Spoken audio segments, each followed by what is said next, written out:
हे hi everyone, स्वागत है आपका प्रिपेयर विद यस में। हिस्ट्री की सीरीज़ को आगे बढ़ाते हुए आ चुके हैं हम पार्ट 4 पर, जहाँ पे कि हम 151 से 200 तक के क्वेश्चन को कवर करने वाले हैं। ठीक है, और ये सभी क्वेश्चन एसएससी जीडी के प्रीवियस ईयर होंगे। अगर आपको इस क्लास की पीडीएफ चाहिए या पूरी बुक चाहिए तो मैं इस सब को अपने टेलीग्राम पे डाल देता हूँ। मेरे टेलीग्राम की लिंक आपको मेरे चैनल के बायो में मिल जाएगी। ठीक है, ये तो रही आपकी पीडीएफ की बात। बाकी मैं आपको रिमाइंडर देता रहता हूँ बार-बार कि आपका एग्ज़ाम 23 फरवरी के बीच में कभी भी हो सकता है। तो आपको अब अलर्ट रखना है, हमारे पास 1 महीने से भी कम का वक़्त है। कितना? 1 महीने से भी थोड़ा ज़्यादा है, मैं तो कम मानता हूँ, आप कम मान के चलिए, ज़्यादा मत मानना कभी भी, कम मान के ही चलिए, ठीक है? तो बिना टाइम गवाते हुए जल्दी-जल्दी हम इन सब चीज़ों को खत्म करते हैं। वाक़ई चलिए बढ़ते हैं क्लास की ओर। प्रश्न नंबर 151, ठीक है? कदमाई डैश राजवंश के तहत भू राजस्व का एक रूप था, मतलब टैक्स का, मतलब ज़मीन का जो टैक्स लिया जाता है, कदमाई किस राजवंश के तहत था? तो वो चोल वंश के तहत, ठीक है? आई होप यहाँ तक चीज़ क्लियर होगी।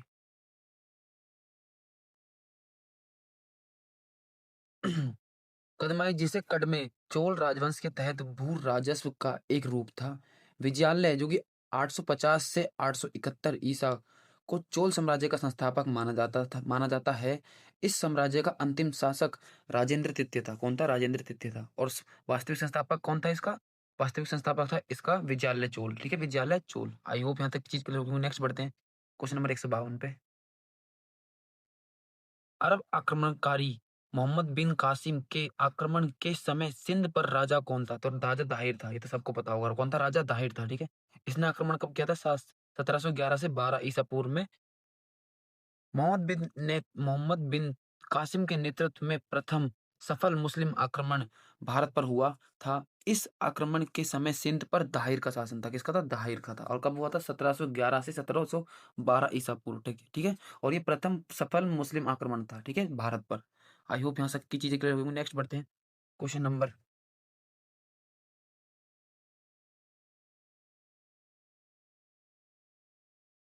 153 की ओर। अरबी मूल अरबी मूल ग्रंथ किताब उल हिंद डैश द्वारा लिखी गई है। किसके द्वारा लिखी गई है? अल बरूनी के द्वारा लिखी गई। किसके द्वारा? अल बरूनी के द्वारा, ठीक है। किताब उल हिंद अल बरूनी, किताब उल हिंद अल बरूनी। आई होप यहाँ तक चीज के लोग होंगे। नेक्स्ट बढ़ते हैं। अरबी मूल ग्रंथ किताब उल हिंद अल बरूनी द्वारा लिखा गया था। इस पुस्तक में 11वीं शताब्दी के प्रारंभ में हिंदुओं के साहित्य, विज्ञान तथा धर्म का आंखों आंखों देखा सजीव वर्णन किया गया है। देखिए आजकल एग्जामिनर क्या पूछ रहा है, ये तो टीसी से पूछता था कि किताबुल हिंद के रचयिता कौन है, तो आप बता दो हिंद के रचयिता अल बरूनी है। अब वो पूछता है कि किस पर्पज से बनाई गई थी, किस पर्पज से बनाई गई थी ये? 11वीं शताब्दी के प्रारंभ में हिंदुओं के साहित्य, विज्ञान तथा धर्म का आंखों देखा सजीव वर्णन, ठीक है। आंखों देखा सजीव वर्णन। आई होप यहाँ तक चीज के लोगों। नेक्स्ट बढ़ते हैं क्वेश्चन नंबर 154 की ओर। हमें एग्जामिनर की तरह अपने आप को तैयार करना है, ठीक है। तराइन का द्वितीय युद्ध कब लड़ा गया था? तो 1192 में, ठीक है। और गौरी इसको जीता था। चलिए नेक्स्ट इसकी डिटेल पढ़ लेते हैं एक बार। तराइन प्रथम का युद्ध 1191 ईसा पूर्व में मोहम्मद मोहम्मद गौरी तथा पृथ्वीराज चौहान के बीच हुआ था, ठीक है।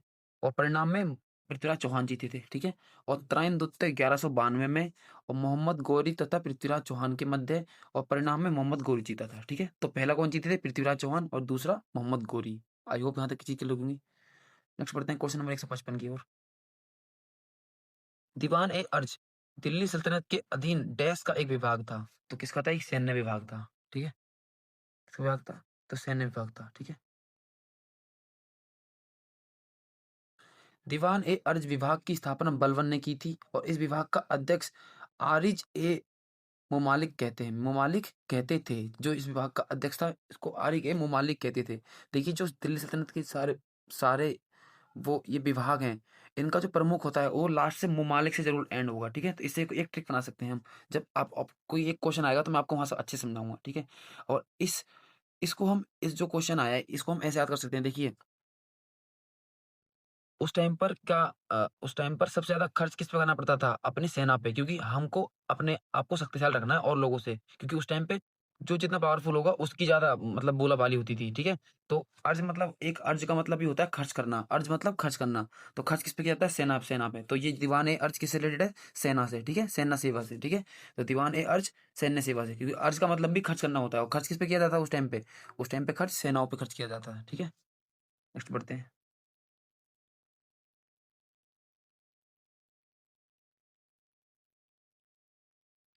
दीवान ए रसालत, रसालत ए मुमालिक, ठीक है, जो इसका पदाधिकारी था, जो सबसे बड़ा इसका सर्वोच्च था, तो कौन था? तो रसालत ए मुमालिक, ठीक है। दीवान ए इंसा यानी शाही पत्राचार से संबंधित, तो इंसा ए मुमालिक, ठीक है, मुमालिक से ये भी खत्म हो रहा है, ठीक है। दीवान ए विजारत, तो वजीर ए मुमालिक, वजीर ए मुमालिक जो राजस्व यानी टैक्स से संबंधित था, ठीक है। आई होप यहाँ तक चीज लगी होंगी।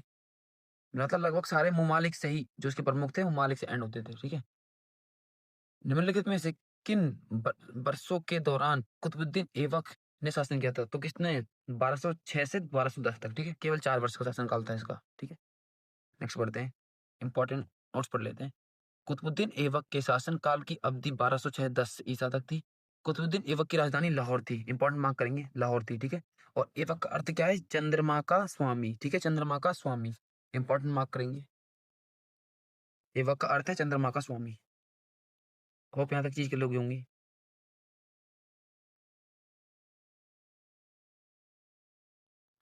कुतुबुद्दीन ऐबक ने अपने शासनकाल के दौरान मलिक तथा सिपह सलार की उपाधि धारण की थी। किसकी? मलिक और सिपह सलार की, ठीक है, सिपह सलार की। आई होप यहाँ तक चीज क्लियर होंगी। नेक्स्ट बढ़ते हैं क्वेश्चन नंबर 157 की ओर। बलबन ने अपने आप को श्रेष्ठ दिखाने के लिए कौन सी उपाधि धारण की थी? तो जिले इलाही उपाधि धारण की थी, ठीक है। कौन सी उपाधि धारण की थी? जिले इलाही। ये अपने आप को जिले इलाही बताता था अपने आप को, ठीक है। बलबन इलवरी तुर्क था। कौन था? इलवरी तुर्क था, ठीक है। बलबन का मूल नाम बहाउद्दीन था, ठीक है, बहाउद्दीन था। बलबन ने जिल्ले इलाही यानी ईश्वर की छाया की उपाधि धारण की थी। जिल्ले इलाही का मतलब क्या होता है? जिल्ले इलाही का मतलब होता है ईश्वर की छाया, ठीक है, ईश्वर की छाया। आई होप यहाँ तक चीज लोगों। नेक्स्ट बढ़ते हैं क्वेश्चन नंबर 158 की ओर। दिल्ली के निम्नलिखित सुल्तानों में से किस सुल्तान ने सिजदा और पैबोस की व्यवस्था शुरू की थी? तो किसने? बलबन ने स्टार्ट की थी। किसने? गयासुद्दीन बलबन ने। आई होप यहाँ तक चीज क्लियर होंगी। सिद्धा और पेपोस की किसने स्टार्ट की थी? गयासुद्दीन बलबन ने, ठीक है। लौ एवं रक्त की नीति भी बलबन ने स्टार्ट की थी, ठीक है। नौरोज या नवरोज जो पारसियों का त्योहार होता है, इसका प्रारंभ भी बलबन ने किया था, ठीक है। सिद्धा और पेपोस रीति भी इसने की थी स्टार्ट। और दीवान ए अर्ज जिसको अभी हम ऊपर पढ़ के आए थे, किसने स्टार्ट किया था?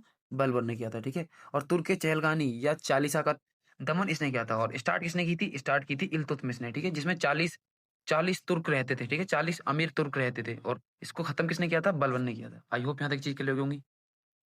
नेक्स्ट बढ़ते हैं क्वेश्चन नंबर 159 पे। निम्नलिखित में से कौन दिल्ली सल्तनत के दौरान गुप्तचर विभाग का प्रमुख था? तो दीवान ए देखिए, अब जैसे मान लीजिए ये क्वेश्चन आ गया।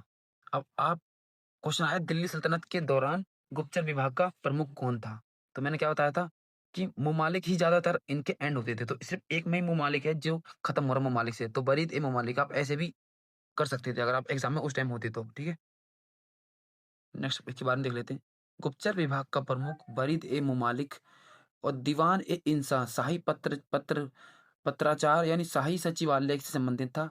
वकील ए दर जो राजा के घरेलू तथा व्यक्तिगत कार्यों का प्रमुख था। तो वकील कौन होता है? जो जो हमारे जो राजा के व्यक्तिगत और घरेलू कार्यों का प्रमुख था। तो आई होप इसको तो आप ऐसे याद कर सकते हैं ट्रिक बना के, इसमें तो कुछ ज्यादा था नहीं।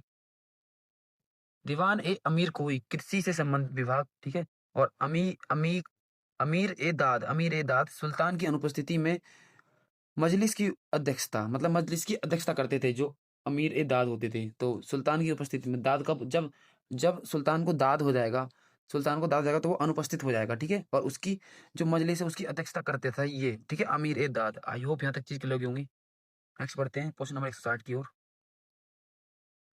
जफर खां दिल्ली सल्तनत के निम्नलिखित में से किस शासक का प्रसिद्ध सेनापति था? तो किसके था? जफर खां किसका था? अलाउद्दीन खिलजी का था, ठीक है। जफर खां किसका सेनापति था? अलाउद्दीन खिलजी का था। जफर खां दिल्ली सल्तनत के शासक अलाउद्दीन खिलजी का सेनापति था। जफर खां मंगोलों के विरुद्ध लड़ते हुए मारा गया था। किसके विरुद्ध? मंगोलों के विरुद्ध लड़ते हुए मारा गया था। अलाउद्दीन खिलजी के शासनकाल के दौरान उसके साम्राज्य पर मंगोलों ने अनेक बार आक्रमण किए थे, ठीक है। तो अलाउद्दीन खिलजी के शासनकाल है उसमें सबसे ज्यादा आक्रमण किसने किए थे? मंगोलों ने किए थे, ठीक है, मंगोलों ने। आई होप यहाँ तक चीज लूंगी। नेक्स्ट बढ़ते हैं क्वेश्चन नंबर 161 की ओर। मध्यकालीन भारत के संदर्भ में निम्नलिखित में से कौन सा आकार की दृष्टि से आरोही क्रम में सही सही अनुक्रम है? ठीक है, आरोही क्रम मतलब होता है जो छोटे से बड़ा फिर उससे बड़ा। ठीक है, तो पहले परगना होता था, जिसको जो कि एक गांव की तरह होता था। ठीक है, और फिर एक सरकार होती थी, सरकार के बाद सूबा होता था। सूबे में सरकार कई तरह जगह फैली होती थी। ठीक है, एक बार हम डिटेल में जान लेते हैं, फिर आपको सब कुछ क्लियर हो जाएगा। संपूर्ण साम्राज्य सूबा यानी प्रांत, यानी सूबा था जो राज्य होते हैं आज के टाइम पे, सूबों में वो था, विभाजित था। ठीक है, जो आज के राज्य हैं उस टाइम पे उनको सूबा कहा जाता था। आई होप यहाँ तक चीज क्लियर होगी। सूबों में विभाजित था, प्रत्येक सूबे को अनेक इकाइयों में विभाजित किया गया था तथा इन इकाइयों को सरकार कहते थे। ठीक है, जो सूबे को विभाजित किया गया था उनको इकाई कह इन्हें सरकार कहते थे।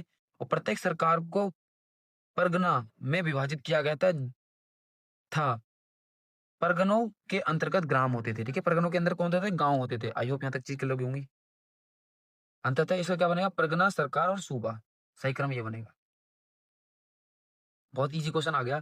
जौनपुर शहर की चैनपुर शहर किसकी स्मृति में बनाया गया था? तो मोहम्मद बिन तुगलक, यानी जिसको एमबीटी भी कहते हैं। ठीक है, मोहम्मद बिन तुगलक की स्मृति में। जौनपुर शहर मोहम्मद बिन तुगलक, जिसे जौना खां की स्मृति में बनाया गया था। फिरोज शाह तुगलक ने जौनपुर नामक शहर की स्थापना की थी। किसने? एफएसटी ने की थी। ठीक है, और फिरोज शाह तुगलक द्वारा बनाए गए अन्य शहर कौन कौन से हैं? फिरोजपुर, फतेहाबाद, फिरोजाबाद तथा हिसार। ठीक है, फिरोजपुर, फतेहाबाद, फिरोजाबाद तथा हिसार। आई होप यहाँ तक चीज लोग। नेक्स्ट बढ़ते हैं क्वेश्चन नंबर 163 की ओर। निम्नलिखित में से कौन सा मोरक्को यात्री मोहम्मद बिन तुगलक के शासनकाल के दौरान भारत आया था? तो कौन आया था? Ibn Battuta. ये तो बहुत इजी क्वेश्चन है। ठीक है, कौन आया था? इब्न बतूता आया था। और ये कहाँ था? मोरक्को देश का अफ्रीकिया, अब मतलब मोरक्को देश का था। ठीक है, इसका संबंध कहाँ से? मोरक्को देश से था। ठीक है, आई होप यहाँ तक चीज लोग होंगी। नेक्स्ट बढ़ते हैं इसके एक्सप्लेनेशन की ओर। इब्राहिम बतूता 1333 में भारत आया। इंपॉर्टेंट मार्क करेंगे, कई बार एग्जामिनर ने पूछा है कि इब्राहिम बतूता कब आया था, तो 1333 में आया था।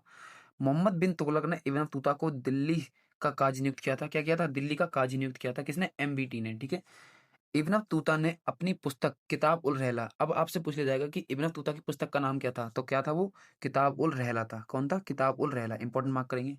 में मोहम्मद बिन तुगलक के समय की घटनाओं का वर्णन किया है। किसके टाइम पे?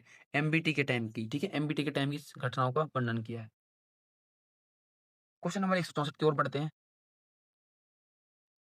मोहम्मद बिन तुगलक अपने साम्राज्य की राजधानी दिल्ली से कहाँ ले गया था? तो दौलताबाद ले गया था। कहाँ ले गया था? दौलताबाद ले गया था। ठीक है, मोहम्मद बिन तुगलक के शासनकाल की अवधि है 1325 से 1351। ठीक है, इंपॉर्टेंट मार्क करेंगे। मोहम्मद बिन तुगलक द्वारा किए गए अन्य महत्वपूर्ण कार्य। ठीक है, देखते हैं क्या क्या किए थे इन्होंने। पहले तो इन्होंने राजधानी परिवर्तन की थी, जो दिल्ली से देवगिरी, जिसे दौलताबाद भी कहते हैं। ठीक है, दिल्ली से देवगिरी दौलताबाद स्थानांतरित की थी। दोआब कर में वृद्धि की थी। और खुरासान खुरासान एवं कराचिल कराचिल अभियान स्टार्ट किया था। ठीक है, खुरासान एवं कराचिल स्टार्ट किया था। और दुआब कर में वृद्धि की थी। ठीक है, आई होप यहाँ तक चीज क्लियर होंगी। जिसने बेसिक हिस्ट्री पढ़ रखी है उनको ये सारी चीजें बहुत मजा आ रहा होगा, इंटरेस्टिंग चीजें वे में सब चीज याद होती जा रही होगी। और आपको इसी तरीके से डिटेल में हिस्ट्री पढ़नी है तो मैंने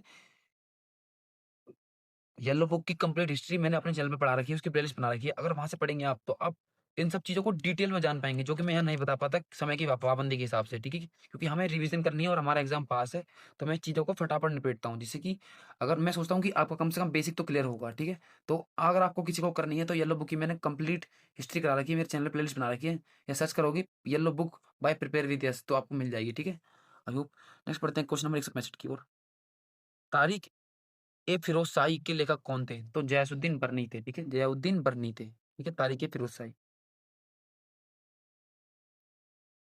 तारीख ए फिरोज शाही जयाउद्दीन बरनी ने। ठीक है, किताब उल हिंद अलबरूनी ने, किताब उल रहला इब्न बतूता, खजायान उल फुतू अमीर खुसरो। ठीक है, खजायान उल फुतू अमीर खुसरो। ठीक है, इस फुतू वाले वर्ड को याद रखोगे, जब भी आप याद रखना फुतू वर्ड जहां पे आएगा वो अमीर खुसरो रिलेटेड होगा। ठीक है, फुतू अमीर खुसरो। आई होप यहाँ तक चीज क्लियर होंगे। Question number 166।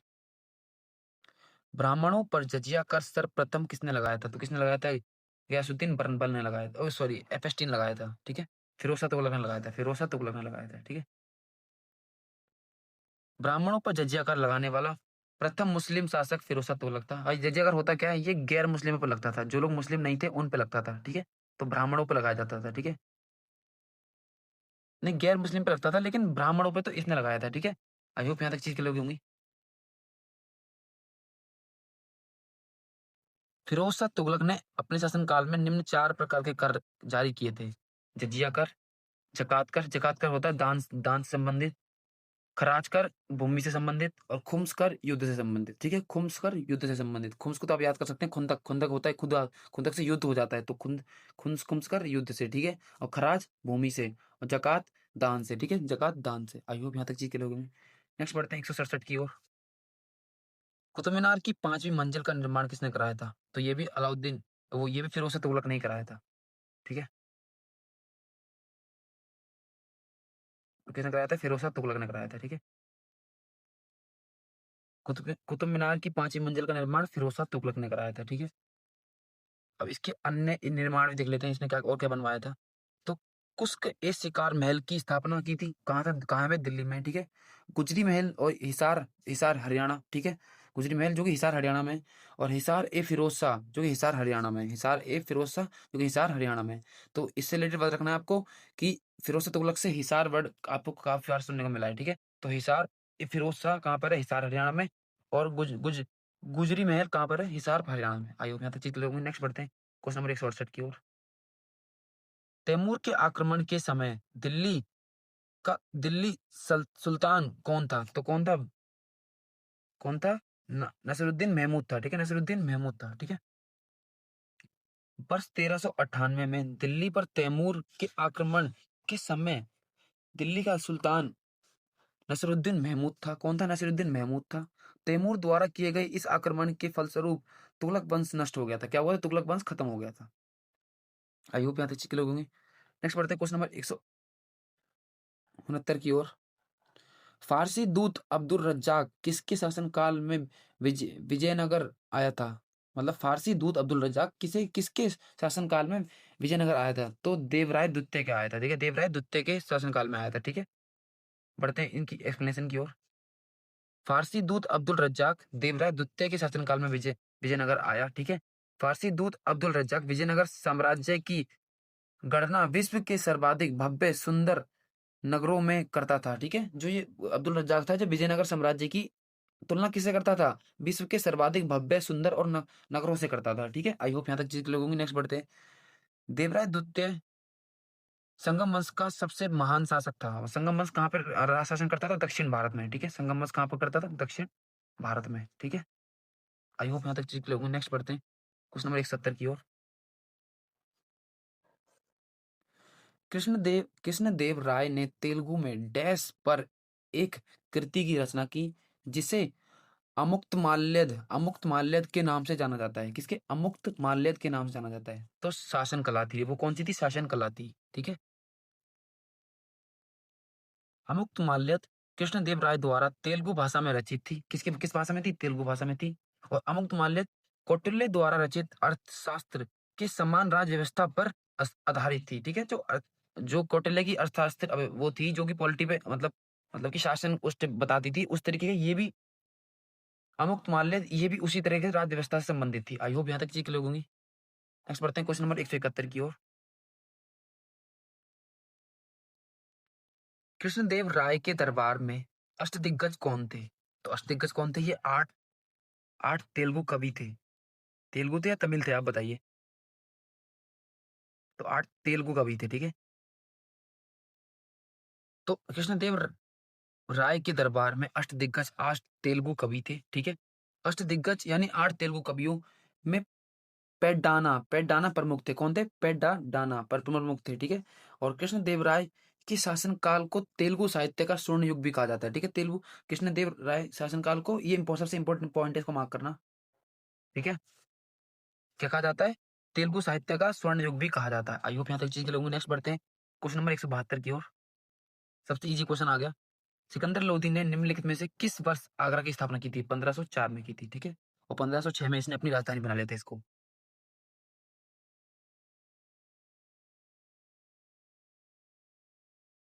सिकंदर लोधी द्वारा आगरा की स्थापना 1504 में, ठीक है, यमुना नदी के समीप। कौन सी नदी के समीप हुई थी? यमुना नदी की। ये इंपॉर्टेंट लाइन है, कहाँ हुई थी? यमुना नदी के समीप, ठीक है। और वर्ष 1506 में सिकंदर लोदी ने आगरा को अपने साम्राज्य की राजधानी बनाई, ठीक है। आई होप यहाँ तक चीज क्लियर हुई। आगरा को राजधानी बनाने का उद्देश्य दोआब पर नियंत्रण करना था तथा राजपूतों द्वारा दिल्ली की ओर बढ़ने के प्रयास को विफल करना था, ठीक है। जो राजपूत दिल्ली की ओर बढ़ रहे थे उनके प्रयास को विफल करना था, मतलब फेल करना था। आई होप यहाँ तक चीज क्लियर होगी। नेक्स्ट बढ़ते हैं क्वेश्चन नंबर 173 की ओर। दिल्ली में स्थित हुमायूं का मकबरा डैश द्वारा बनाया गया था, तो इसकी बीवी हमीदो बानो बेगम के द्वारा बनाया गया था, ठीक है। हुमायूं का मकबरा दिल्ली में स्थित है, ठीक है। हुमायूं का मकबरा हुमायूं की पत्नी हमीदो बानो बेगम द्वारा बनाया गया था, ठीक है। और हुमायूं की मृत्यु 1556 में दीन पनाह के पुस्तकालय की सीढ़ी से गिरकर हो गई थी, ठीक है। हुमायूं की कब्र का वास्तुकार मिर्जा गयास थे। कौन थे? मिर्जा गयास थे, ठीक है। तो आप भी इसी तरीके से अपनी नोट्स को इसी तरीके से मार्क किया करिए, ठीक है। इंपॉर्टेंट चीजें मार्क कर लिया करिए, ठीक है। आई होप हमारे चीज के लोगों नेक्स्ट पढ़ते हैं। निम्नलिखित में से किस मध्यकालीन शासक ने अपना ध्यान यात्रियों की सुविधाओं के लिए सराय के निर्माण पर केंद्रित किया था? तो ये कौन था? शेरशाह सूरी था, क्योंकि इसने बहुत सारी सड़कें बनाई थी। और जब ये सड़कों बना रहा था तो इसने सड़कों के साइड में ये बनाए थे बहुत सारे सराय, जिन जहाँ की से कि जो यात्री थे वो ठहर सकते थे, ठीक है। और उनके लिए यहाँ पर एक प्रमुख भी रखा था, ठीक है, क्योंकि ये उस सड़क पर से टैक्स लेता था। शेरशाह ने अपने शासनकाल में अनेक सड़कों का निर्माण कराया था तथा उनकी मरम्मत। इन सड़कों के किनारे लगभग 1700 सरायों का निर्माण कराया था मरम्मत के लिए, ठीक है। मरम्मत तथा इन सड़कों के किनारे लगभग 1700 सरायों का निर्माण कराया था। सरायों की देखभाल हेतु सिकदार की नियुक्ति की गई थी, ठीक है। सिकदार की नियुक्ति की गई थी। ये यहाँ पे पानी वानी भी रखते थे, जो भी यात्री जाते थे उनके लिए पानी वानी। शेरशाह द्वारा निर्मित कराई गई सड़कों को जीटी रोड के नाम जाना जाता है, ठीक है। तो आपसे अगर एमएनएम पूछ ले कि जीटी रोड का संबंध किस शासक से है, तो कौन था? शेरशाह सूरी से है, ठीक है। शेरशाह सूरी से। GT road Sirsa Suri, GT road Sirsa Suri. इबादत खाने की स्थापना का श्रेय निम्नलिखित में किस शासक को दिया जाता है? तो इबादत खाना तो अकबर ने किया था ना। इबादत खाना अकबर से रिलेटेड है, ठीक है। दास प्रथा पर रोक 1562 और तीर्थ यात्रा समाप्त 1563 और जजिया कर समाप्त 1564। देखिए, अब मैं यहाँ पे आपको एक ट्रिक बताता हूँ इसकी। ये तो आपका याद हो गया 62, 63, 64, ठीक है। आपको यहाँ से रखना है, यहाँ से दा लेना है दा, यहाँ से लेना है ती, यहाँ से लेना है जा। तो क्या बन गया? दा तीज, ठीक है। दा तीज 62, 63, 64, ठीक है। दा तीज 62, 63, 64। ठीक है, बन गई हमारी दा तीज। दा तीज 62, 63, 64, ठीक है। दास प्रथा पर रोक, तीर्थ यात्रा समाप्त और जजिया कर समाप्त। आई होप यहाँ तक चीज के लोग। नेक्स्ट बढ़ते हैं। इबादत खाने की स्थापना 1575 ईसा पूर्व में, मजहर की घोषणा 1779 में, ठीक है। और दीन इलाही धर्म की स्थापना 1582 में, ठीक है। 1582 में दीन इलाही 1582 और इबादत खाना 1575 और मजहर की घोषणा 1779। आई होप यहाँ तक चीजें लगी होंगी। बहुत डिटेल में पढ़ रहे हैं, और अगर आप इन सब चीज़ों को याद कर लेते हैं, रिवीजन कर लेते हैं, थोड़ी मेहनत और कर लेते हैं, पक्का आपका सिलेक्शन हो जाएगा। क्योंकि सबका सिलेक्शन जीएस पे ही निर्भर करता है, ठीक है। हिस्ट्री सब, रीजनिंग सब पढ़ रहे हैं, हिंदी सब पढ़ रहे हैं, मैथ सब पढ़ रहे हैं, लेकिन जीएस हर किसी की स्ट्रांग नहीं होती। तो हमको अपनी जीएस को स्ट्रांग करना है, ठीक है। एक भी प्रश्न छोड़ने लायक नहीं छोड़ना है। तुजुक ए जहांगीरी मूल रूप से निम्नलिखित में से किस भाषा में लिखी गई थी? तो फारसी भाषा में लिखी गई थी। तुजुक ए जहांगीरी का अन्य नाम जहांगीरनामा। तुजुक ए जहांगीरी फारसी भाषा में रचित जहांगीर की आत्मकथा है। क्या है? आत्मकथा है, ठीक है। मुगल वंश से संबंधित कुछ अन्य पुस्तकें देख लेते हैं। तुजुक ए बाबरी तुर्की में थी, बाबर ने लिखी है। और हुमायूं नामा फारसी में थी, गुलबदन बेगम ने लिखी है। और शाहजहां नामा फारसी में थी, इनायत खान ने लिखी है, ठीक है। इनायत खान है, ये बहुत इंपॉर्टेंट है। बहुत सारे लोगों को पता नहीं रहता को शाहजहां नामा इनायत खान के द्वारा, ठीक है। इनायत खान के द्वारा, ठीक है। इनकी लगभग लगभग सारी किताबें फारसी में लिखी गई थी, लेकिन जो बाबर की है सिर्फ वो तुर्की में लिखी गई थी, ठीक है, जो खुद बाबर ने लिखी थी। प्रश्न नंबर 177। अलंकरण की कला जिसे पिएट्रा ड्यूरा यानी पित्रा दूरा कहा जाता है किसके शासनकाल में लोकप्रिय थी? तो शाहजहाँ के शासनकाल में लोकप्रिय थी, ठीक है? अब इसको एक बार डिटेल में पढ़ लेते हैं, हमारी सारी चीज़ क्लियर हो जाएँगी, ठीक है? शाहजहाँ के शासनकाल की अवधि 1627 से 1658, सबसे इम्पोर्टेंट तो यही है यहाँ से लाइन, ठीक है? शाहजहाँ के शासनकाल को मुगल वास्तुकला या स्थापत्य कला का स्वर्ण युग कहा जाता है, दूसरी सबसे इम्पोर्टेंट लाइन, ठीक है? अब पिएटर ड्यूरा तकनीक को एक बार देख लेते हैं हम। यह इतालवी भाषा का शब्द है तथा इसका अर्थ है कठोर पत्थर, ठीक है? इसका अर्थ क्या होता है? कठोर पत्थर होता है इसका अर्थ, ठीक है? पिएट्रा ड्यूरा तकनीकी तकनीक कीमती पत्थरों पर जड़ाई के कार्यों से संबंधित था, मतलब उन पे कुछ डिजाइन करना, जो कीमती पत्थर होते थे उन पे कुछ डिजाइन करना, उससे संबंधित ये वो थी, ठीक है? ठीक है?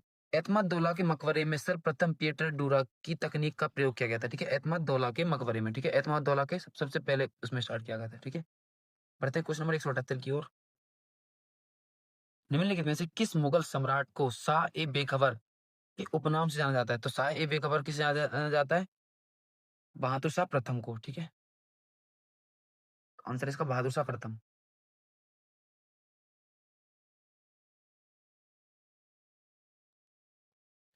बहादुर शाह प्रथम के शासनकाल की अवधि 1707 से 1712, ठीक है? बहादुर शाह प्रथम को उसकी शासकीय क्षमता में अभिरुचि ना होने के कारण शाह-ए-बेखबर खाना माना जाता है, ठीक है? इसका इंटरेस्ट नहीं था शासन करने में, ठीक है? आइए यहाँ से और लंपट मूर्ख जहांदर शाह को, ठीक है? जहांदर शाह को लंपट मूर्ख कहते हैं, जहांदर शाह को, ठीक है? अकबर द्वितीय ने राजा राम मोहन राय को राजा की उपाधि दी थी, किसने? अकबर द्वितीय ने दी थी। आई होप यहाँ तक की चीज क्लियर होंगी। नेक्स्ट बढ़ते हैं क्वेश्चन नंबर 179 पे।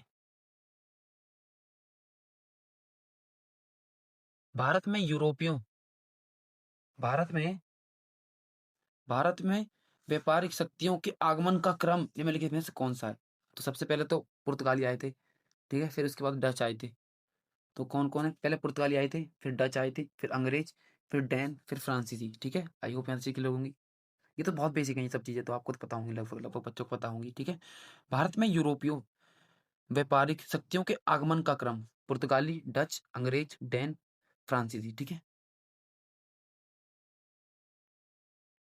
पुर्तगाली नाविक यानी वास्को डी गामा वर्ष 1498 में कालीकट भारत आया था, ठीक? कब आया था 1498 में कालीकट भारत आया था।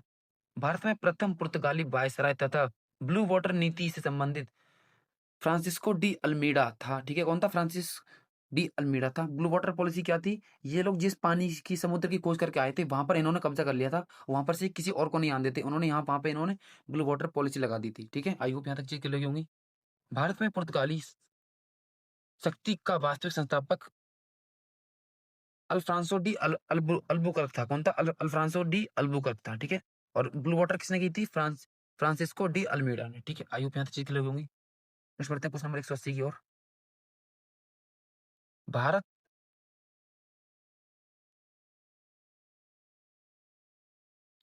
भारत वर्ष भारत भारतवर्ष में ब्रिटिश साम्राज्य का संस्थापक निम्नलिखित में से कौन था? तो रॉबर्ट क्लाइव है जो ब्रिटिश शासन साम्राज्य की स्थापना करता है भारत में, ठीक है? भारत में ब्रिटिश साम्राज्य की स्थापना रॉबर्ट क्लाइव करता है, ठीक है? रॉबर्ट क्लाइव को स्वर्ग से उत्पन्न सेनानायक के रूप से प्रसिद्ध था, ठीक है? रॉबर्ट क्लाइव था जो स्वर्ग से उत्पन्न सेनानायक के नाम से प्रसिद्ध था, ठीक है? तो चलिए दोस्तों नेक्स्ट पढ़ लेते हैं हम। रॉबर्ट क्लाइव बंगाल के प्रथम गवर्नर थे, ठीक है? रॉबर्ट क्लाइव प्लासी के युद्ध 1757 में हुआ था। प्लासी का युद्ध कब हुआ? 1757 में, ठीक है? से संबंधित है, ठीक है? नेक्स्ट, काउंट डी लाली, इसको इसका पूरा नाम काउंट डी लाली है, ठीक है? लाली बांडीवास के युद्ध में फ्रांसीसी सेना के नेतृत्व करता थे, ठीक है? जो काउंट डी लाली थे वो बांडीवास के युद्ध में फ्रांसीसी सेना के नेतृत्व करता थे, ठीक है? आई होप यहाँ तक चीज क्लियर होंगी। कार्नवालिस भारत में न्यायिक संगठन के संस्थापक हैं, ठीक है? कौन है? कार्नवालिस और न्यायिक संगठन के संस्थापक हैं, ठीक है? आई होप यहाँ से चीज क्लियर होगी। नेक्स्ट बढ़ते हैं। कार्नवालिस भारत में नागरिक सेवा तथा पुलिस व्यवस्था के जनक हैं। पुलिस व्यवस्था और नागरिक सेवा के जनक कौन है? कार्नवालिस। आई होप यहाँ तक चीज क्लियर होगी। नेक्स्ट बढ़ते हैं क्वेश्चन नंबर 181 की ओर। पानीपत के तृतीय युद्ध के दौरान मुगल सम्राट कौन था? तो शाह आलम द्वितीय था। कौन था? शाह आलम द्वितीय, ठीक है? पढ़ते हैं एक बार इसकी एक्सप्लेनेशन और डिटेल को जानने के लिए। पानीपत का तृतीय युद्ध अफगान शासक अहमद शाह अब्दाली तथा मराठों के मध्य हुआ था। किसके बीच हुआ था? अफगान शासक अहमद शाह अब्दाली तथा मराठों के मध्य हुआ था। ठीक है, इसके परिणाम में अहमद शाह अब्दाली विजय हुआ था। ठीक है, मराठे हारे गए थे, जो मराठा थे वो हार गए थे। ठीक है, पानीपत के तृतीय युद्ध में मराठाओं का नेतृत्व सदाशिवराव भाऊ तथा विश्वास राव द्वारा किया गया था। किसके द्वारा? सदाशिवराव भाऊ तथा विश्वास राव द्वारा किया गया था। ठीक है, और अफगान शासक अहमद शाह अब्दाली के साथ इस युद्ध में अवध के नवाब शुजाउद्दौला तथा नजीब उद्दौला रुहेला भी थे। कौन थे? अवध के नवाब शुजाउद्दौला तथा नजीब-उद-दौला रुहेला भी थे। ठीक है, आई होप यहाँ तक चीज क्लियर होंगी। नेक्स्ट बढ़ते हैं इसकी नेक्स्ट पॉइंट की ओर। पानीपत के तृतीय युद्ध के समय मुगल सम्राट शाह आलम द्वितीय था। कौन था? शाह आलम द्वितीय था, जो कि हमने पहले लाइन में पढ़ा था। ठीक है, क्वेश्चन नंबर 182, शिवाजी और जय सिंह प्रथम के बीच पुरंदर की संधि पर हस्ताक्षर कब किए गए थे? तो 1665 में हुए थे। कब हुए थे? 1665 में हुए थे। ठीक है, पुरंदर की संधि 11 जून 1665 को जयसिंह प्रथम तथा छत्रपति शिवाजी के मध्य हुई थी। ठीक है, किस किसके बीच में? जयसिंह प्रथम तथा छत्रपति शिवाजी के मध्य हुई थी। पुरंदर की संधि के समय मुगल शासक औरंगजेब थे। कौन थे? औरंगजेब थे। ठीक है, जयसिंह प्रथम ने 3 मुगल सम्राटों का शासनकाल देखा था। जो जयसिंह प्रथम ने इन कितने मुगल सम्राटों का शासन देखा था? 3 सम्राटों का। ठीक है, जयसिंह प्रथम मुगल काल में सेनापति के पद पर सर्वाधिक समय तक सेवाएं प्रदान करने वाले शासक थे। ठीक है, और जयसिंह प्रथम मुगल सम्राट शाहजहां द्वारा मिर्जा मिर्जा राजा की उपाधि से सम्मानित थे। किसकी? मिर्जा राजा के द्वारा उपाधि से सम्मानित थे। क्वेश्चन नंबर 183, निम्नलिखित में से कौन मराठा वंश का प्रसिद्ध शासक था? तो कौन था मराठा वंश का? कौन था? छत्रपति शिवाजी महाराज थे। ठीक है, प्रसिद्ध थे बहुत ज्यादा ये शासक, तो और भी थे। मराठा वंश के प्रसिद्ध शासक छत्रपति शिवाजी महाराज थे। मराठा वंश के अन्य प्रसिद्ध शासक संभाजी राजाराम और साहू थे। कौन कौन थे? संभाजी राजाराम और साहू थे। आई होप यहाँ तक चीज की लगी होंगी। अब छत्रपति शिवाजी के बारे में हम डिटेल जान लेते हैं। इनके पिता का नाम था शाहजी भोसले, माता का नाम जीजाबाई, और जो इनके राजनीतिक गुरु और संरक्षक थे दादाजी कोंडदेव थे, और इनके आध्यात्मिक गुरु थे रामदास। ठीक है, सामर्थ गुरु रामदास। ठीक है, सामर्थ गुरु रामदास थे। और राज्याभिषेक हुआ था इनका जून 1674 ईसा पूर्व में। राजधानी थी राजगढ़। ठीक है, राजधानी क्या थी? रायगढ़ या राजगढ़। आई होप यहाँ तक चीज की लगी होंगी।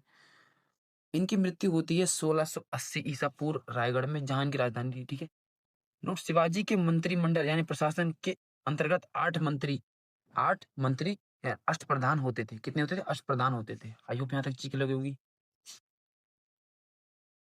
भारत में प्रथम समाचार पत्र प्रकाशित करने के पीछे कौन था? कौन था? तो ये थे जेम्स, एक सेकंड, जेम्स ऑगस्टक हिक्की। ठीक है, जॉन जॉन जेम्स ऑगस्टक हिक्की। ठीक है, आई होप यहाँ तक चीज लगी होंगी।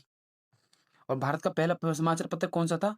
बंगाल गजट। कौन सा था? बंगाल गजट था। ठीक है, और बंगाल गजट कब प्रकाशित हुआ था? 1780 में। ठीक है, और कहाँ से? कलकत्ता से प्रकाशित होता था। कहाँ से? कलकत्ता से प्रकाशित होता था 1780 में बंगाल गजट। ठीक है, और किसके द्वारा हुआ था? ऑगस्टस हिक्की द्वारा। ठीक है, ऑगस्टस हिक्की द्वारा। आई होप यहाँ तक चीज क्लियर होगी। दीनबंधु मित्र नील दर्पण यानी बांग्ला नाटक के संपादक थे। ठीक है, नील दर्पण बांग्ला नाटक की रचना अवधि वर्ष 1758 से 59 थी। ठीक है, 1758 से 59 में ये प्रकाशित होता था नील दर्पण। ठीक है, 185 क्वेश्चन। 1290 से 1320 के दौरान किस राजवंश ने दिल्ली पर शासन किया था? तो कौन था? खिलजी वंश था। ठीक है, खिलजी वंश था। ठीक है, आई होप यहाँ तक चीज लगी होंगी। अब दिल्ली सल्तनत में हम इंपॉर्टेंट वो देख लेते हैं। ठीक है, दिल्ली सल्तनत 1206 से 1526 तक चली थी, क्योंकि उसके बाद बाबर आ गया था। इसके अंतर्गत कुल 5 राजवंश थे। कितने थे? 5 थे। ठीक है, पहले थे गुलाम वंश, जिसको ममलूक वंश से भी नाम जाना जाता है। इसको याद रखना, ममलूक वंश भी गुलाम वंश को ही कहते हैं। ठीक है, 1206 से 1290 तक। ठीक है, खिलजी वंश 1290 से 1320 तक। तुगलक वंश 1320 से 1414 तक। ठीक है, और सैयद वंश 1414 से 1451 तक। और लोधी वंश 1451 से 1456 तक। ठीक है, 1426 तक। आई होप यहाँ तक की चीज क्लियर होगी। बेसिक पॉइंट है, आपको एटलीस्ट ये सब तो आपको याद होंगे। ठीक है, 186, रजिया पहली महिला मुस्लिम शासिका भारत के किस तुर्की शासक की बेटी थी? तो किसकी थी? ये थी इल्तुतमिश की। ठीक है, ये इल्तुतमिश की थी, शामसुद्दीन इल्तुतमिश। ठीक है, रजिया इल्तुतमिश की पुत्री थी। रजिया मुस्लिम तथा तुर्की इतिहास की पहली महिला शासिका थी। रजिया ने पर्दा प्रथा त्याग, पुरुषों के समान कवा यानी कुवा, कोट तथा कुला यानी टोपी पहनकर दरबार में हिस्सा लिया। ठीक है, क्या कहता है इसने? पर्दा प्रथा को वो किया था, मना किया था। ठीक है, और रजिया की शादी अल्तुनिया से हुई थी। किससे हुई थी? अल्तुनिया से हुई थी। रजिया की हत्या 1240 में डाकुओं द्वारा कर दी गई थी। ठीक है, इसका शासन काल क्या था? 1236 से 1240। ठीक है, हत्या किसने की थी? डाकुओं ने। ठीक है, शादी किससे हुई थी? अल्तुनिया से। बेटी किसकी थी? इल्तुतमिश की। ठीक है, इस तरीके से की पॉइंट याद करे जाते हैं। आई होप यहाँ तक चीज क्लियर होगी।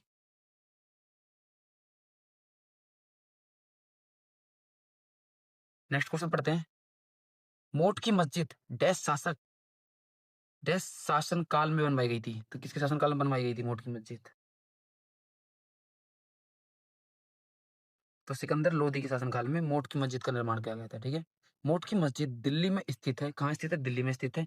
इसका निर्माण सिकंदर लोदी के शासनकाल में हुआ था। सिकंदर लोदी के शासनकाल में हुआ था, और उसके प्रधानमंत्री वजीर मियाँ मियाँ बुआ ने किया था। किसने? मियाँ बुआ ने। ठीक है, मियाँ बुआ ने। और किसके शासनकाल में? सिकंदर लोदी के शासनकाल में। ठीक है, मोट मस्जिद। हौज ए सुल्तानी एक बड़ा जलाशय था जिसका निर्माण दिल्ली के बाहर निम्नलिखित में से किस शासक द्वारा कराया गया था? तो किसके द्वारा किया गया था? हौज ईरानी इल्तुतमिश के द्वारा। ठीक है, तुर्कान ए चहलगानी जो 40 गुलाम सरदारों का संगठन था। कितना? 40 लोग थे इसमें। ठीक है, इल्तुतमिश ने बनाया था। ठीक है, और खत्म किसने किया था? बलबन ने। ठीक है, और इल्तुतमिश को गुलाम का गुलाम भी कहते हैं, गुलामों का गुलाम भी कहते हैं। ठीक है, और दिल्ली की कुब्बत उल इस्लाम मस्जिद एवं अजमेर की अढ़ाई दिन का झोपड़ा नामक मस्जिद का निर्माण कुतुबुद्दीन ऐबक ने कराया था। कौन कौन सी? दिल्ली की कुब्बत ए इस्लाम और अढ़ाई दिन का झोपड़ा किसने कराया था? कुतुबुद्दीन ऐबक ने। ठीक है, आई होप यहाँ तक चीज क्लियर होगी। मोटे मोटे पॉइंट आपको दिमाग में एकदम याद रखने हैं सारे। ठीक है, नेक्स्ट बढ़ते हैं। Question number 189। कृष्णदेव राय जिन्होंने 1509 से 1529 तक विजयनगर पर शासन किया था, किस राजवंश से संबंधित थे? तो किस राजवंश से संबंधित थे? तुलुप राजवंश से संबंधित थे। तुलुप राजवंश से। ठीक है, किस राजवंश से संबंधित थे? तुलुप राजवंश से संबंधित थे। विजयनगर साम्राज्य की स्थापना हरिहर और बुक्का नामक भाइयों ने वर्ष 1336 ईसा में की थी। किसने? हरिहर और बुक्का ने। कितने में? 1336 में। कौन सा साम्राज्य था? विजयनगर साम्राज्य था। ठीक है, तथा तुलुप राजवंश की स्थापना नरसिंह ने की थी। किसने? नरसिंह ने की थी। ठीक है, और कृष्णदेव राय का संबंध तुलुप राजवंश से था, और यह मुगल सम्राट बाबर के समकालीन था। ठीक है, मुगल सम्राट बाबर के समकालीन था। ठीक है, प्रश्न नंबर 190 पे आ चुके हैं हम।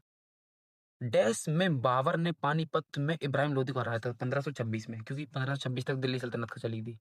ठीक है, पानीपत का प्रथम युद्ध अप्रैल 1526 मुगल संस्थापक बाबर एवं दिल्ली के सुल्तान इब्राहिम लोदी के बीच हुआ था। खानवा का युद्ध हुआ था 1527 में। ठीक है, खानवा 1527 में हुआ था, और ये हुआ था बाबर और चित्तौड़गढ़ के राजपूत नरेश राणा राणा सांगा के बीच। ठीक है, राणा सांगा के बीच। आई होप यहाँ तक चीज लोगी। चंदेरी का युद्ध जनवरी 1528 में वहाँ बाबर और मेदिनी राय के बीच हुआ था। ठीक है, बाबर और मेदिनी राय के बीच हुआ था चंदेरी का युद्ध। ठीक है, घाघरा का युद्ध होता है मई 1529 में। ये हुआ था बाबर और महमूद लोदी बाबर एवं महमूद लोदी के नेतृत्व वाली बिहार तथा बंगाल की संयुक्त अफगान सेना के मध्य हुआ था। ठीक है, आई होप यहाँ तक चीज क्लियर होंगी। नेक्स्ट पढ़ते हैं क्वेश्चन नंबर 151 की ओर। मुगल सम्राट बाबर के बारे में निम्नलिखित में से कौन सा कथन गलत है? ठीक है, जब वह सिंहासन पर बैठा तो उसकी उम्र 18 वर्ष की थी। उसने फरगना के राज सिंहासन पर विजय प्राप्त की थी। उसने 1494 ईसा में राज सिंहासन प्राप्त किया था। वह पहला मुगल सम्राट था। ठीक है, तो इसमें क्या है? कौन सी बात गलत है? कि जब वह सिंहासन पर बैठा उसकी उम्र 18 वर्ष की थी। ठीक है, बाकी 3 पॉइंट सही है, उनको याद रख लेना। बाबर के संबंधित महत्वपूर्ण तथ्य है। मुवय्यान नामक पद शैली का जन्मदाता बाबर है। कौन? मुवय्यान नामक पद शैली का जन्मदाता कौन है? बाबर है, ठीक है। बाबर ने सर्वप्रथम तुलगमा युद्ध नीति का प्रयोग किया था। किसका? तुलगमा युद्ध नीति का प्रयोग किया था। इसकी जब इसने इब्राहिम लोधी से लड़ाई की थी, उस टाइम पे भी इसने इस नीति का इस्तेमाल किया था, ठीक है। बाबर ने कलंदर की उपाधि धारण की थी। किसकी उपाधि? कलंदर की। बाबरनामा तुर्की में, जो हम पढ़ चुके हैं, भाषा में कृत एक संकलन है। बाबर की मृत्यु 1530 में हुई थी। कब हुई थी? 1530 में हुई थी। कहाँ हुई थी? आगरा में हुई थी। आई होप यहाँ तक चीज क्लियर होंगी। क्वेश्चन नंबर 152, शेर खान ने डैश में चौसा में हुमायूं को हराया था।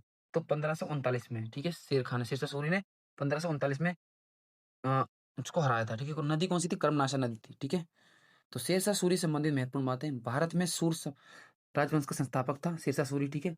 शेरशाह सूरी के शासनकाल की अवधि 1540 से 1545। आई होप यहाँ तक चीज क्लियर होगी। शेरशाह सूरी के बचपन का नाम था फरीद खां। क्या था? फरीद खां नाम था इसके बचपन का नाम। और वर्ष 1540 में बिलग्राम कन्नौज के युद्ध में हुमायूं को पराजित किया था। किसमें? कौन से में? बलग्राम युद्ध में, ठीक है। बिलग्राम कन्नौज वाले युद्ध में, ठीक है। क्वेश्चन नंबर 193, सम्राट डैश ने मोहम्मद हुसैन अल कातिब कश्मीरी को उनकी सुंदर लिखावट के लिए जरीन कलम या स्वर्ण कलम की उपाधि से सम्मानित किया था। तो किसने किया था? ये किया था अकबर ने, ठीक है। अकबर ने मुगल वंश के सम्राट थे। अकबर मुगल वंश के सम्राट थे। इनका जन्म वर्ष 1542 में अमरकोट में हुआ था तथा इनकी मृत्यु 1605 में हुई थी। कब हुई थी? 1605 में। जन्म हुआ था 1542 में, ठीक है। अब कुछ महत्वपूर्ण बातें जान लेते हैं। अकबर ने अपनी गुजरात विजय की स्मृति में राजधानी फतेहपुर सिकरी में एक बुलंद दरवाजे का निर्माण कराया था। किसका? बुलंद दरवाजे का। कहाँ पर? फतेहपुर सिकरी में, ठीक है। और अकबर की राजधानी कौन सी थी? अकबर की राजधानी कौन सी थी? फतेहपुर सिकरी थी। आई होप यहाँ तक चीज लगूंगी। नेक्स्ट पढ़ते हैं क्वेश्चन नंबर, एक पॉइंट और पढ़ लेते हैं इसके बारे में। अकबर ने वर्ष 1575 में इबादत खाने की स्थापना की थी, जो हम अभी थोड़ी देर पहले पढ़ के आ चुके हैं। क्वेश्चन नंबर 194, निम्नलिखित में से किस शासक ने दीन ए इलाही दीन ए इलाही नामक नाम से एक नई जीवन शैली यानी धर्म की शुरुआत किसने की थी? तो अकबर ने तो की थी, अभी हम पढ़ के आए थे। किसने की थी? अकबर ने की थी, ठीक है।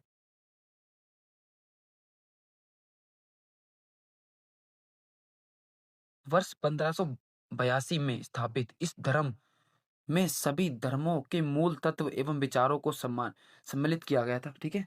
सम्मिलित किया गया था, सभी धर्मों के एक एक बात ली गई थी, ठीक है। दीन इलाही धर्म स्वीकार करने वाला प्रथम हिंदू था राजा बीरबल, ठीक है। राजा बीरबल था, ठीक है, जो अकबर का एक खास व्यक्ति था, ठीक है। क्वेश्चन नंबर 185, 195, मुगल बादशाह अकबर की मृत्यु निम्नलिखित में से किस वर्ष में हुई थी? तो 1605 में हुई थी। अभी हम पढ़ के आ चुके हैं। बस मुगल बादशाह अकबर की मृत्यु 1605 में हुई थी। इसे आगरा के पास सिकंदरा में दफनाया गया था। कहाँ पे? आगरा के पास सिकंदरा में दफनाया गया था। क्वेश्चन नंबर 196, मुगल बादशाह अकबर का मकबरा कहाँ स्थित है? तो कहाँ स्थित है? सिकंदरा में स्थित है, ठीक है। हुमायूं का मकबरा दिल्ली में, हुमायूं का मकबरा दिल्ली में। शेरशाह का मकबरा सासाराम बिहार में, ठीक है। जहांगीर का मकबरा सादरा लाहौर में, ठीक है। सादरा लाहौर में, ठीक है। सादरा लाहौर में। आई होप यहाँ तक चीज क्लियर होंगी। 197 क्वेश्चन पे आ गए हम। दारा सिकों के पिता का नाम क्या था? तो कौन थे? शाहजहां थे, ठीक है। और इसके भाई का नाम था औरंगजेब, जो कि इसकी हत्या कर देता है। शाहजहां के चार पुत्र निम्नलिखित थे: औरंगजेब, दारा सिकों, शाह शुजा एवं मुराद बख्श, ठीक है। औरंगजेब, दारा सिकों, शाह शुजा और मुराद बख्श। आई होप यहाँ तक चीज क्लियर होगी। नेक्स्ट 198 क्वेश्चन, पानीपत की तीसरी लड़ाई डैश को लड़ी गई थी? तो तीसरी लड़ाई कब लड़ी गई थी? 14 जनवरी 1761 में। 14 जनवरी 1761 में पानीपत की तीसरी लड़ाई लड़ी गई थी, ठीक है।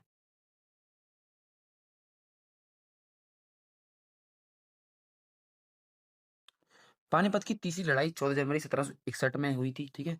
अफगान शासक अहमद शाह अब्दाली और मराठों के बीच हुई थी, और इसमें कौन जीता था? अहमद शाह अब्दाली जीत गया था। मराठों को हारना पड़ा था, ठीक है। अब पढ़ते हैं पानीपत की प्रथम 1526 में बाबर और इब्राहिम के बीच में, और पानीपत द्वितीय हुआ था 1556 में, ठीक है। हुआ था 1556 में।